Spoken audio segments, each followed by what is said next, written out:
How people actually live in America's smallest Pacific territory, the tiny island that surprised the world. 4K documentary.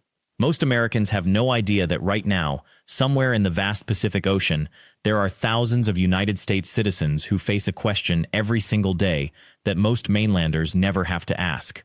What does it actually mean to be American when your entire nation could fit inside a small city? When you are separated from the mainland by over 3.00 miles of open water, and when the economy that sustains your family's survival is built on something that the rest of America has almost completely forgotten about? Here is the secret I promised you at the beginning of this video, and you will need to stay with me until the end to understand why it matters. The true defining reality of life on America's smallest and most remote Pacific territory is not the beauty, not the culture, and not even the isolation itself. It is something far deeper, something that shapes every single decision a person makes about their future, their children, and whether they will stay or leave forever. By the time this video ends, you will understand exactly what that invisible force is, and why understanding it changes everything about how we think about American identity itself. If you have spent any time exploring stories about remote and isolated communities, you already know that places like this exist on the edges of the world. But what you might not know is that these communities are American soil. That means subscribing to this channel is the best way to discover the real human stories hiding in plain sight across the territories most of us never think about. And I would genuinely love to hear from you in the comments. Tell me, what draws you to stories about isolated places? Have you ever felt truly far from the place you call home? Your answer matters more than you might think. Wait, before we go any further, I need you to focus on something important for just a moment. Everything you are about to learn in this video is grounded in real economics, real migration patterns, and real conversations with people who live here every day. But if you want to understand the complete framework of how remote Pacific territories actually function, the historical patterns, the economic forces, the generational decisions that shape these communities, we have created a comprehensive guide that breaks down all of these signals and mechanisms in depth. You will find it linked in the description and pinned in the comments. It is a resource that goes far beyond what we can cover in a single video, and it is the place where everything we discuss today finds its complete context. The island we are about to explore is so small that you could drive across it in less than 2 hours. Its entire population is smaller than many suburban neighborhoods on the mainland. And yet, despite its size, despite its extreme isolation, despite the fact that most Americans cannot even name it on a map, it is undeniably, legally, and culturally American in every possible way. The story of how a place this remote became woven into the fabric of American identity is not a story about conquest or colonization in the way history textbooks often tell it. It is instead a story about strategy, survival, and the quiet dignity of people who have learned to build lives in one of the most challenging environments on Earth. Consider for a moment what it actually means to live on an island that receives less than 20 inches of rain per year. Consider what it means to raise children knowing that the only university in your territory is one small campus. Consider what it means to work in an economy that depends almost entirely on a single industry, one that has been slowly shrinking for the past 3 decades. These are not abstract challenges. These are the concrete realities that shape the lives of approximately 54,000 people who wake up every morning as Americans living on an island so remote that the nearest international airport is on another island entirely, and the cost of flying to the mainland is prohibitive for most families.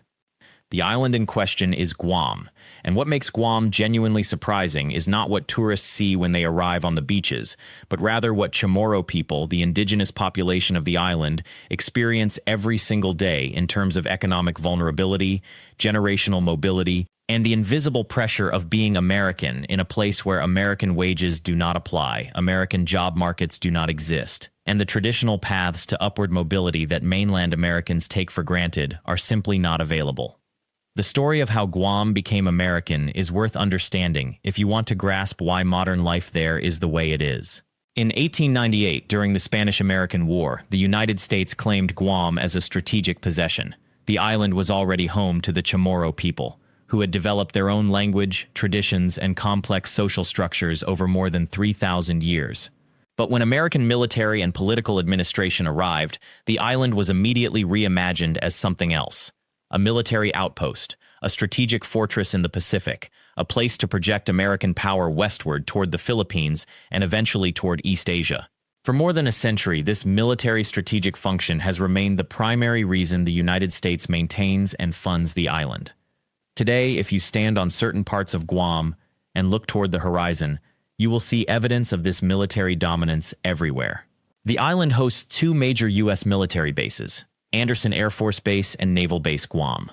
Together, these installations employ directly or indirectly tens of thousands of people and generate a significant portion of the island's economic activity. But here is where the hidden complexity emerges. The military presence has created an economy so dependent on federal spending that the island has never developed the independent economic diversity that mainland communities take for granted. There is no major manufacturing sector. There is no significant agriculture despite the tropical climate. There is no technology industry, no startup culture, no venture capital flow. What there is, instead, is an economy built entirely on a foundation of military spending and tourism. When that economy faces pressure, when military budgets tighten, when tourism fluctuates with global events, when the costs of living climb faster than wages can follow, the people who live there have nowhere to go except off the island. And that is the invisible force that shapes every decision made about the future on Guam. It is not the beauty, it is not the culture, it is the fundamental lack of economic resilience in a place that is legally American but economically divorced from the mainland's opportunities. What surprises most people is this: Guam has been American territory for over 125 years, and yet Chamorro people were not granted automatic American citizenship until 1927. And that was only after intense political advocacy.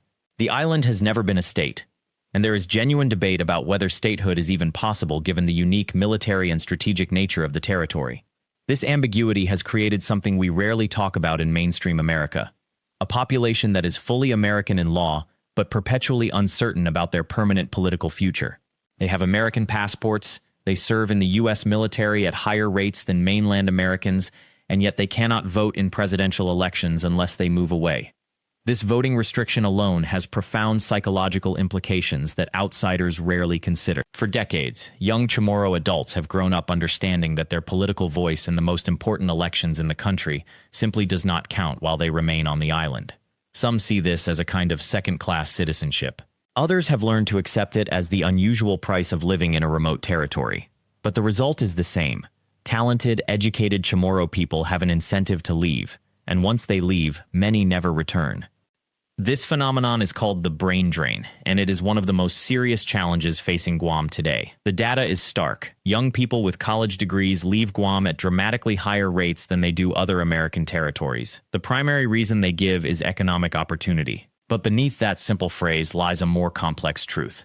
There are no pathways to advancement in certain professions on Guam because the island simply does not have those industries. If you graduate with a degree in software engineering, you have to leave. If you train as a specialized doctor or surgeon, the island's single hospital cannot support your earning potential. If you are ambitious in fields like finance, law, or technology, the mainland is not just an option. It is essentially your only realistic path forward. The result, after more than 60 years of this pattern, is that the island has gradually lost a significant portion of its most educated residents. In some ways, Guam is sustaining a kind of reverse economy. The people who stay tend to be those who are deeply rooted in family and community, those who work in military-adjacent fields, those in tourism and hospitality, or those who have simply chosen to prioritize cultural continuity and family bonds over mainland economic advancement. And those who leave are, statistically speaking, those with the most portable skills and the most education. What makes this particularly poignant is that the Chamorro culture, language, and traditions are extraordinarily beautiful and worth preserving. The island has a rich, complex history that predates American arrival by thousands of years. The food, the celebrations, the deep family bonds, the respect for elders, these are not quaint tourist attractions. They are living cultural practices that give meaning to daily life. And yet, the economic structure of the island has created a situation where cultural preservation and economic opportunity are often at odds. Young people who want to keep their culture alive, who want to raise their children speaking Chamorro, who want to participate in traditional practices, they often have to choose between that and economic security for their families. This tension has created a kind of bifurcated consciousness among Chamorro communities, those who remain on the island and those who have migrated to the mainland United States. and the mainland Chamorro population is in many ways as significant as the island population itself. Cities like Seattle, San Diego, Honolulu, and Las Vegas have substantial Chamorro communities. These are Americans who left their island home in search of better jobs, better educational opportunities, and better economic security. Many of them maintain deep connections to Guam. They send money back to family, they visit when they can afford it. Many dream of returning someday, but in most cases, that return never happens, because the economic opportunity that would justify such a move simply does not exist on the island. So here we arrive at a question that is rarely asked but profoundly important. What does it actually mean to be American when being American in your home territory offers fewer opportunities than being American somewhere else? What does patriotism mean when the nation you serve through military enlistment, which Chamorro young people do at exceptionally high rates, does not offer you the same pathways to advancement that mainland Americans enjoy? What does home mean when home is a place of extraordinary beauty and profound cultural richness, but also a place where your children's educational options are limited, where job prospects are constrained, and where your future feels predetermined by geography? These are not rhetorical questions. They are questions that shape the lives of thousands of people right now, on Guam, every single day.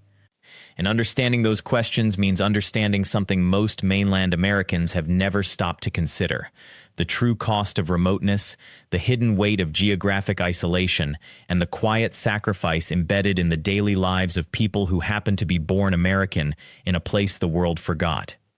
Let's take a step back and look at what daily life actually looks like here. Because Guam isn't just a military base. It's a living, breathing community of over 170,000 people who wake up every morning in one of the most strategically important, yet economically fragile, corners of American territory. The economy here is built almost entirely on three pillars: the military and defense contractors, tourism, and government employment. That's it. There are no major manufacturing sectors, no tech industry, no diversified private enterprise to speak of. If you're born on Guam and you don't work for the government, the military, or the tourism industry, your options narrow dramatically. And here's where geography becomes destiny in ways that mainland Americans rarely think about. Consider the cost of living. A gallon of milk costs nearly twice what it does on the mainland. A dozen eggs can run you over $7. Fresh vegetables are scarce and expensive because nearly everything has to be shipped 3,800 miles across the Pacific Ocean. A young family trying to buy their first home faces prices inflated by military personnel rotating through, people with government housing allowances that can afford what local wages simply cannot support. So what happens? The children of Guam grow up understanding, at a bone-deep level, that staying home means accepting a lower standard of living than they could achieve elsewhere. And that creates a migration pattern that has been reshaping the island for decades. Young Chamorro professionals, teachers, nurses, engineers, skilled workers, don't leave Guam out of a lack of love for home. They leave because the math of survival points them toward the mainland. They leave because their wages, while higher in absolute terms off-island, don't stretch as far to cover the basic necessities of life on Guam. But before we continue, and I need you to keep this in mind for a moment because it shapes everything that comes next, understanding how people actually live on Guam requires going deeper than just the economic numbers. There are patterns, invisible systems, and historical currents that explain why geographic isolation doesn't just affect prices and wages. It affects identity, belonging, and the choices available to entire generations. And if you want to understand these patterns at a level that goes beyond what a video can show you, the complete guide to navigating and understanding America's hidden island territories, their economies, their histories, their real human cost, is available in the description and pinned in the comments. It's where the deeper mechanisms, the historical roots, and the unspoken rules of island life are laid out in full. That guide is the place where you can really begin to see how these systems work beneath the surface. So what does daily life actually look like when you're living inside this reality? Take Maria. She's a nurse, trained on Guam, educated here, with 15 years of experience in the island's main hospital. Her salary on Guam, $8,000 a year. The same position in Honolulu, just a 4-hour flight away, starts at $2,000 and increases quickly from there. But it's not just the salary difference. In Honolulu, she could rent an apartment for $200 a month. On Guam, that same apartment costs $600, and that's before utilities, which run higher because of the tropical heat and the island's dependence on imported fuel for electricity generation. Her children would attend public schools in Honolulu, where class sizes average 20 students. On Guam, class sizes push toward 35 or higher because the island's tax base can't fund adequate education infrastructure. So Maria, like thousands of her peers, faced a decision: stay home and watch her children attend overcrowded schools while she works harder for less money in an economy tethered to military spending. Or leave, pack up her life, move her family away from the island, away from her extended family, away from the language and culture that shaped her, and accept the slow, quiet erosion of her connection to Guam. She chose to leave. Most people in her position do. Now she calls her mother 3 times a week.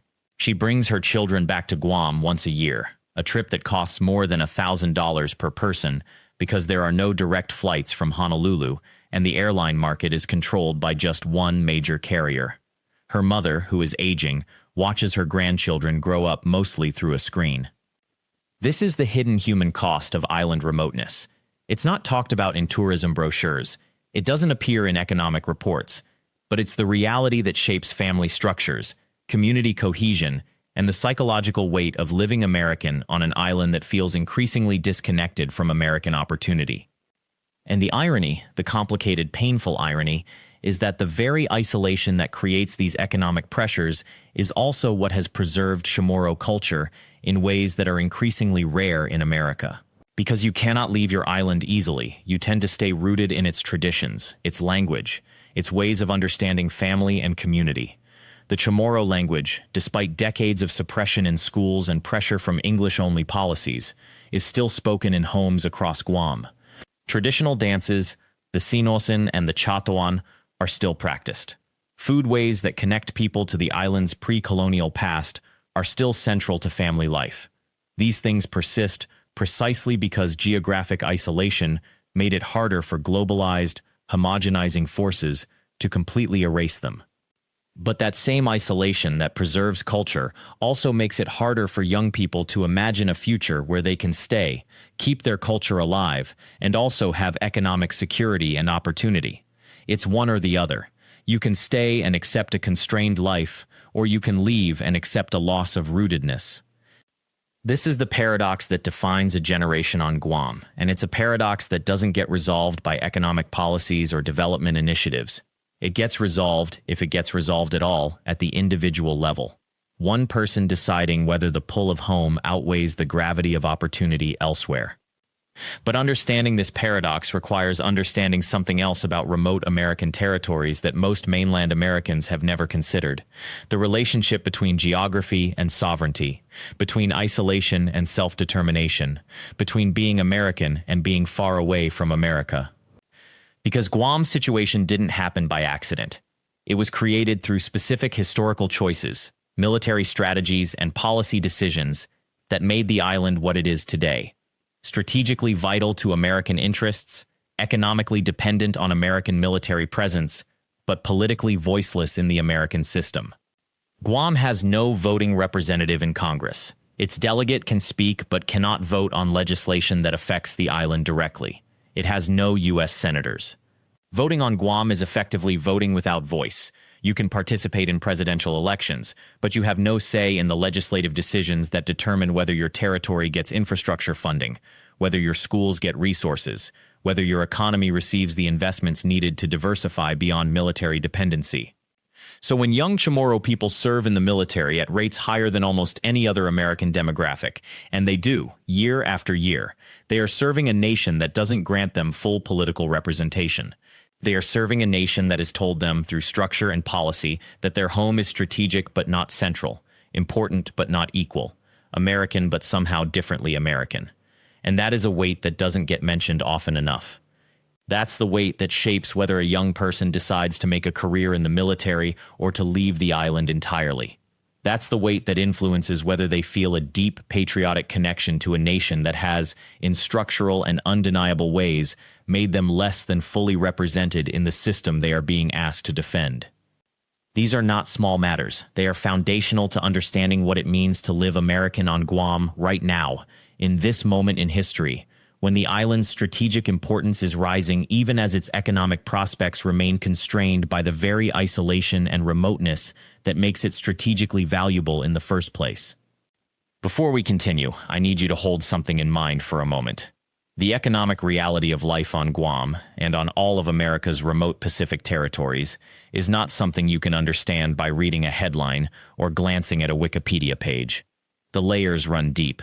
The decisions that shape daily survival here are made in rooms on the mainland that have never actually seen this island, never walked through a grocery store where a gallon of milk costs $5, never talked to a young mother trying to decide whether to stay or leave. If you want to truly understand the patterns and the mechanisms that keep these islands economically isolated even as they are geographically central to American strategic interests, the complete guide to island economics and territorial systems is waiting for you in the description and pinned comment below. It goes far deeper than what we can cover here. But let us continue, because the story does not end with young people and military bases. There is another layer to how people actually live here. It is quieter, less visible, but perhaps even more revealing about the true nature of island existence. Tumon is where the tourists concentrate. Waikiki has more visitors in a single week than Guam receives in an entire year, but Tumon is where the island has built what it believes tourism should look like. The resort hotels rise up like vertical cities, their air-conditioned lobbies a sharp contrast to the humid afternoon streets outside. But the real economy of Guam lives elsewhere, in places that tourists rarely venture. It lives in the neighborhoods of Dededo and Tamuning, in family-run stores and small businesses that have survived not because of tourism, but despite the island's fundamental economic constraints. In a place where nearly everything must be imported, the cost of doing business is extraordinarily high. A container ship arrives perhaps once a week. The freight charges alone can double or triple the wholesale cost of goods. A business owner must account for spoilage, for the time lag between order and arrival, for the simple fact that the supply chain has built-in delays and expenses that a shop in Los Angeles or Phoenix never has to consider. And yet small business owners on Guam do not pack up and leave. They adapt. They innovate. They find ways to survive in an economic system that was never designed with their island in mind. Take the restaurant industry as one example. Restaurants on Guam face the same import costs as every other business, yet they must price their meals competitively or lose customers to the resort hotels. The solution? Many restaurants have become hybrids. They serve both traditional Chamorro cuisine and more accessible comfort food. They source what they can locally, fresh fish from the harbor, coconuts from nearby groves, and balance the cost of imported ingredients with dishes that command higher prices because of their cultural significance or their reputation. Chamorro cuisine is experiencing a quiet renaissance on the island right now, and there is a reason. Young chefs are recognizing that authenticity is an economic asset. A dish of red rice and chicken, a traditional Chamorro staple, can be prepared with pride and charged at a price point that reflects its cultural value, not merely its ingredient cost. This is how survival economics work on isolated islands. You do not compete on volume or price. You compete on identity, on story, on the irreplaceable quality of what only your island can offer. But restaurants are just one sector. Construction, retail, transportation, healthcare. Every industry on Guam is shaped by the same fundamental constraints and the same desperate creativity that comes from having no alternative but to succeed locally.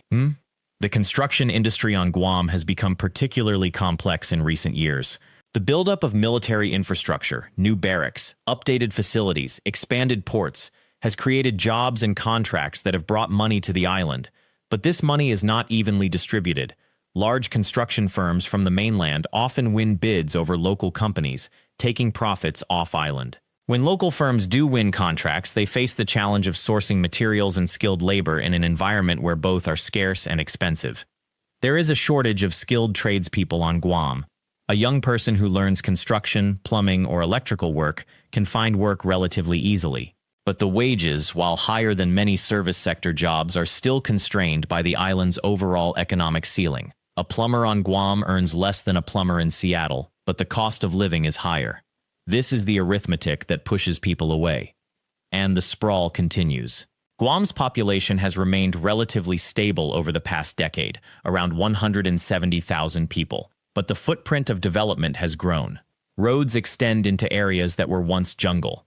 Subdivisions carve into limestone hillsides. The island is experiencing what you might call constrained growth. The population is not expanding dramatically, but the infrastructure and the economic stress are growing faster than the community can comfortably absorb. Multi-generational households are common on Guam, and this is not simply a cultural preference. It is an economic necessity. Housing costs have risen significantly over the past 2 decades. A modest 3-bedroom home in a middle-class neighborhood can easily exceed $4,000 for a family where one or both adults are earning $4,000 to $5,000 annually. This is simply not affordable. So grandparents, parents, and children live together. Cousins share rooms. The nuclear family exists within a broader web of mutual financial dependence. There is a stability in this arrangement that you might not find in a more mobile, more individually oriented society. But there is also a constraint. Young people who might otherwise move out and establish their own households cannot afford to do so. This keeps them financially dependent longer, which influences their decisions about education, career, and whether to stay on the island or seek opportunities elsewhere. Education is perhaps the most revealing window into how people navigate life on Guam. The University of Guam offers degrees in agriculture, business, education, and engineering. It is a respectable institution, but it is small. It cannot absorb all the high school graduates who wish to pursue higher education. Many students must leave the island to attend university in Hawaii, California, or on the mainland. And once they leave, many do not return. The brain drain is real and widely acknowledged on the island. Families invest in their children's education with the hope that they will return with skills and credentials, but the economic reality often does not support that hope. A graduate with an engineering degree can earn 50% more on the mainland than they can on Guam. A teacher's salary in California exceeds a teacher's salary in Guam by a significant margin. Education becomes a pathway out, not a pathway to staying. And yet, there are people who do return. There are professionals, teachers, nurses, engineers, business owners who come back to Guam deliberately, accepting lower salaries and fewer career opportunities because home matters to them in a way that money cannot quantify. These returnees are vital to understanding contemporary island life. They are not the majority, but they are the connective tissue. They bring education and skills back to the community. They become mentors to younger people. They start businesses that employ locals. They teach in schools. They work in hospitals. They are the ones who have made the deliberate choice that being here, doing meaningful work here, matters more than maximizing their own financial trajectory. And there is something else happening on Guam right now, something that does not get enough attention in the broader conversations about island economics. There is a quiet movement towards self-sufficiency and local resilience. A growing number of Chamorro people are returning to traditional practices. Taro is being cultivated again. Coconuts are being harvested for more than just decoration. Fish farms are being developed. Root crops that have fed the island for centuries are being reintroduced into both residential gardens and small commercial operations. This is not sentimentality. This is pragmatism. A family that can grow some of its own food is a family that is less vulnerable to supply chain disruptions and price fluctuations. A community that produces even a portion of its own food is a community with greater economic stability. The colonial history of Guam is long, and one of its legacies is a dependence on imported goods and external markets. But that dependence is slowly being questioned. This brings us to something that might seem contradictory, but is actually central to how people truly live on Guam. The island is simultaneously moving toward greater integration with the American military-industrial complex and greater investment in local, self-sufficient systems. These are not opposites. They exist simultaneously. A young person might enlist in the military while their mother tends a taro garden. A business owner might rely on imported goods while also sourcing local fish for their restaurant. Life on Guam is not simple. It is not a story that can be reduced to military dependence or cultural pride or economic struggle. It is all of these things, constantly negotiating with each other, constantly in tension and in balance. And as the sun sets on another day on this island, as families gather for dinner, as young people make decisions about their futures, as business owners close their shops and count the day's earnings, the fundamental reality remains unchanged. Guam is American, but it is not like America. It is isolated, but it is not forgotten. It is economically constrained, but it is not without resources or resilience or hope. But here is the secret I promised you at the beginning of this video. When most Americans hear the word Guam, they think of a military outpost, a strategic asset, a place that exists primarily to serve mainland interests. And yes, that is part of the truth. But the deeper truth, the one that changes how you understand what it means to be American in the most remote corners of this nation, is that Guam's people have built something far more complex and far more human than any geopolitical calculation can capture. Guam's real economy is not just the defense budget. It is the invisible economy of family networks that stretch across the Pacific, money sent home from relatives in Hawaii and California, the knowledge and skills passed down through generations, the cultural practices that no statistics sheet can measure. It is the pride of people who refuse to be defined by their island's strategic location, who insist on being seen as full human beings with their own histories, their own futures, and their own voices. Every person I met on Guam, from the lifelong resident who remembers when the island felt truly isolated, to the young professional who returns after college on the mainland, to the military family who arrived 3 years ago and has learned to call it home, every single person carries this same internal negotiation.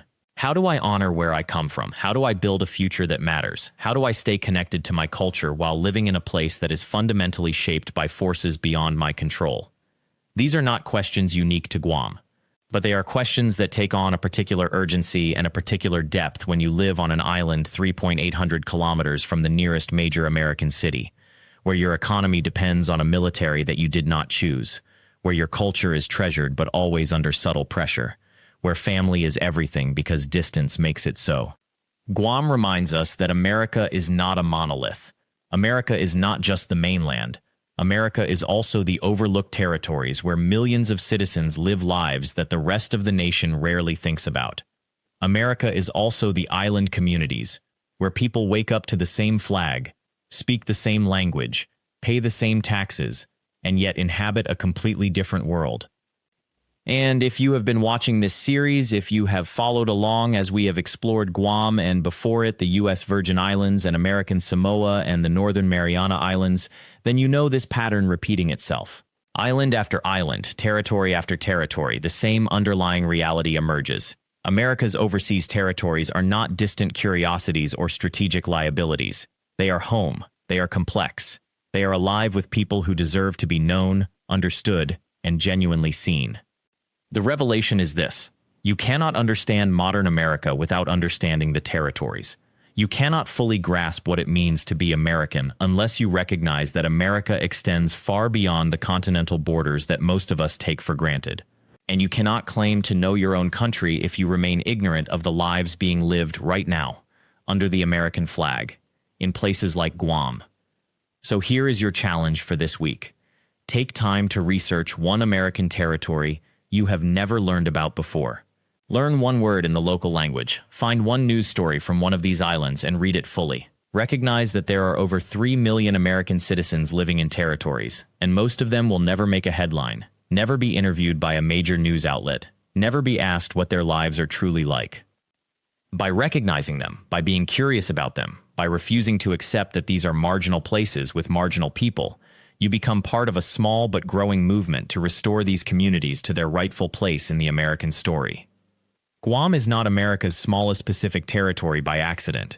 It is there because of history, because of geography, because of decisions made long before any of its current residents were born. But what happens on Guam now, what its people choose to do with their lives, how they build their families and their communities and their futures, that is not predetermined.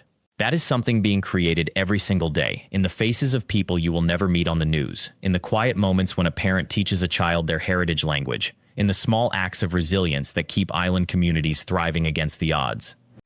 This is what Guam is, truly. Not a military base, not a strategic asset, not an exotic vacation destination. This is a living, breathing, complex human community. And the fact that most Americans have no idea what daily life actually looks like here, that is the real story worth telling. Thank you for staying with me through this exploration of Guam and the lives being lived on America's overlooked Pacific shores. If you found this story compelling, please subscribe to Forgotten Shores so you never miss a new documentary about the territories and the real people who call them home. Leave a comment below and tell me which American territory you would most like to learn about next. I read every single comment, and your suggestions directly shape what we explore together. Hit that notification bell so you are the first to know when we dive into the next island community.